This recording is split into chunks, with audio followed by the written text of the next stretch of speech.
हा जो पेपर आहे गाईज, तुम्ही जर नीट अभ्यासला तर तुम्हाला लगेच कळेल की ह्या पेपरमध्ये सामान्य अध्ययन पेपर 4 3 भागांमध्ये डिवाइड केलेला आहे. एक आहे तुमचा तत्वज्ञानाचा भाग, एक आहे मानसशास्त्राचा भाग आणि एक आहे लोक प्रशासनाचा भाग. सो या 3 भागामध्ये काय सिलेबसचे टॉपिक आहेत आणि त्याच्यात काय अभ्यासणं एक्सपेक्टेड आहे, ओके, ते मी तुमच्याशी डिटेलमध्ये आता चर्चा करेन.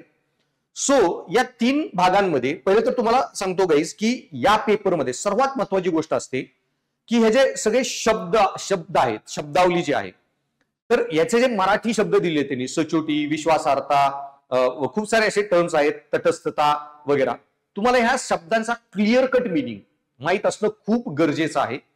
सो माझ्या या पूर्ण जेव्हा तुम्ही कोर्सला ऍडमिशन घेसाल तर माझ्या कोर्स लेक्चरमध्ये ह्या सर्व टर्मिनॉलॉजीवर माझा खूप एक्सक्लुझिव्ह फोकस असेल आणि मी तुम्हाला ह्या टर्म्स की फॉर एक्झाम्पल नीतिशास्त्र म्हणजे काय, नीतिमत्ता म्हणजे काय, नैतिकता म्हणजे काय, ओके, अशा खूप साऱ्या टर्म्स आहेत आणि त्यांच्यात क्लिअर कट डिफरन्स असतो जो तुम्हाला माहित पाहिजे.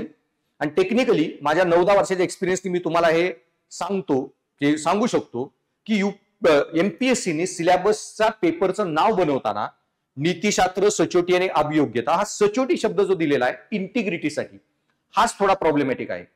कारण टेक्निकली जर तुम्ही विचार केला तर इंटिग्रिटी अँड प्रोबिटी हे 2 वेगळे कन्सेप्ट आहेत. प्रोबिटीसाठी सचोटी शब्द जास्त योग्य आहे आणि इंटिग्रिटीसाठी विश्वासार्हता हा शब्द. सो जेव्हा मी हे सगळे कन्सेप्ट एक्सप्लेन करेल तुम्हाला ही गोष्ट ऑटोमॅटिक कळत जाईल.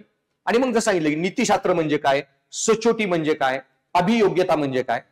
सो बेसिकली योग्यता ही तुमच्या आत असते, पर्सनॅलिटीमध्ये.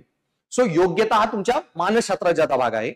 ओके, सचोटी कारभारात दिसते.